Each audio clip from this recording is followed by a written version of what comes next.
Good afternoon, everybody. Uneducated Economist here. So let's talk about lumber. Lumber futures have dropped to $4.95 per thousand. That was at least the price before I started the video. That is a huge discount to the $1,700 per thousand that we had peaked out at, what, a year and a half ago? Now I think about like what this is going to do to the retail side of things, because everybody wants to ask me the same question. When do the 2x4s down at my local lumberyard get cheaper, reflecting from this price drop in the futures? Now, that is a very relative question. If you have a lumberyard that you shop at that has a high turnover rate, where they are going through an intense amount of lumber, well, then they have access to that cheaper lumber quicker than anybody else does. Now, if you are shopping with a lumberyard that is somewhat remote or doesn't have a high turnover rate to it, most lumberyards are going to be sitting on very expensive lumber that they have accumulated over the last year or so, or few months. But with the prices that have been incredibly high over the last few months and dropping dramatically, it leaves a lot of lumberyards sitting on expensive lumber and not a whole lot of turnover happening at the exact same time. So therefore, trying to get that cheaper lumber into the retail side of things for their customer is not exactly easy to do. Now, a lot of people are going to say the same thing. They're going to talk about greed and manipulation and all kinds of stuff, saying that the lumber future prices have dropped, but they don't drop down at my local lumberyard. That's the reason why. It's because there's not a lot of turnover happening right now. Inside of the building industry, they are very nervous. Now, if you go and look at like some of the news articles that are out there, home builders are like backing off. They are nervous about getting new homes started. They're nervous about permit issuance. They're nervous about foot traffic coming in to buy these homes. They're nervous about every part of the whole like process of building homes. And the number one thing that they're nervous about is the price drops.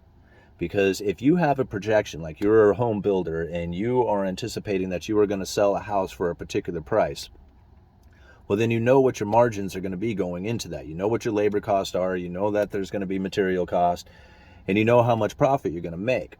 What you don't know, or what makes you nervous, is if you're not going to be able to sell it for that price. How much of a hit are you going to have to take in order to move that house?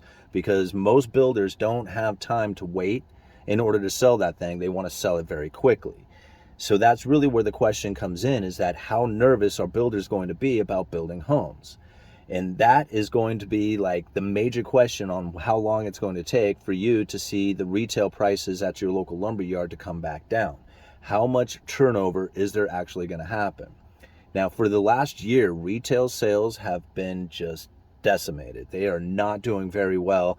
At least from most of the people that I've talked to, the retail walk-in customers looking to build decks and fences and the raised garden beds and remodel, the house, or building shelves in the garage, those guys have stepped away quite a bit. Now, a lot of that was done during the pandemic. Like there was past projects and future projects that were pulled to the pandemic during that time because people were given a stimulus check and they were locked down at home and they needed something to do.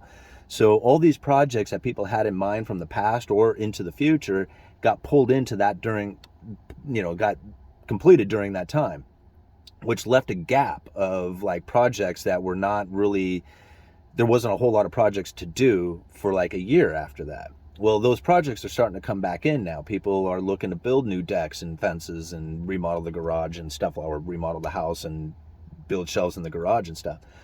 But it's not from like the contractor end. Like there's a lot of, from my experience anyway, because a lot of you know that I work at a lumberyard. So from what I've experienced, there is a lot of like home building happening out there from the past. Like they had already started these projects and they're moving forward. But new home starts are definitely slowing down. But the retail is starting to walk in more.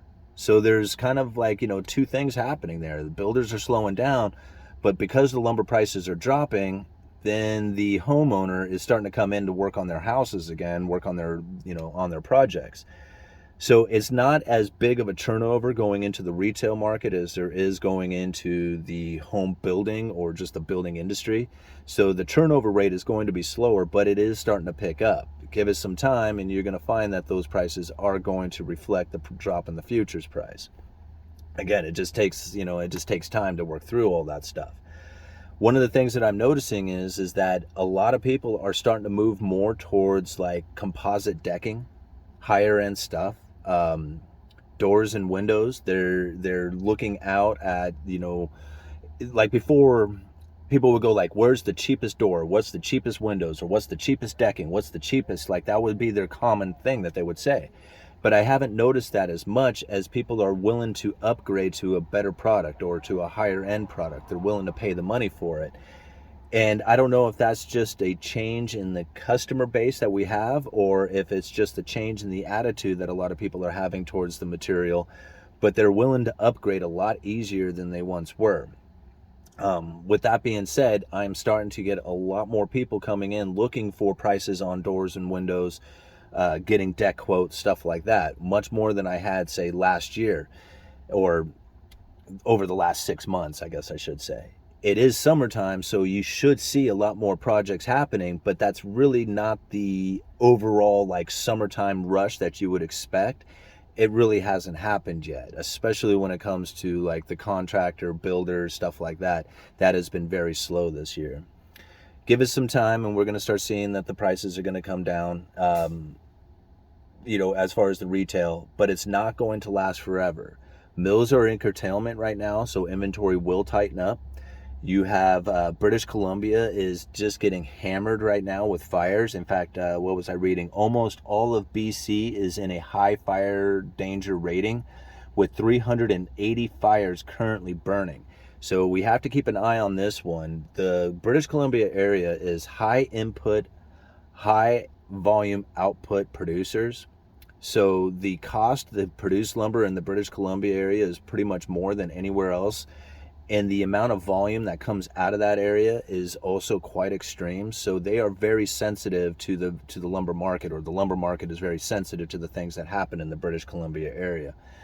So we have to keep an eye on the British Columbia area and see how extreme those fires get, because that could very well keep the mill curtailments going and won't be able to fill into that inventory levels.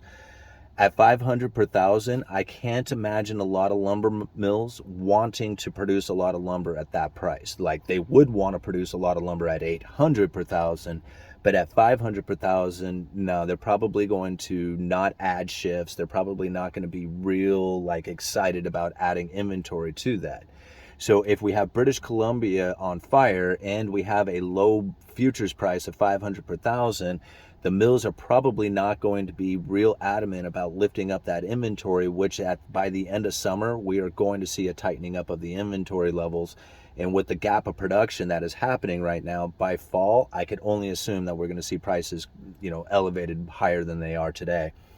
A lot of people will probably argue with that, saying, no, the home building industry is not going to be picking up by fall, and there's no way that prices are going to move up by then. I seriously doubt that. I think that by the end of summer that most of the inventory will have been consumed, and with less inventory being produced right now, both from the British Columbia area and from the mill curtailments that we had experienced over the last month, I just don't see where that prices are going to stay down going into the fall. Like by the end of summer, I think the inventory will be gone and the prices will be moving back up. Okay. Lumber update video by Uneducated Economist. You guys let me know.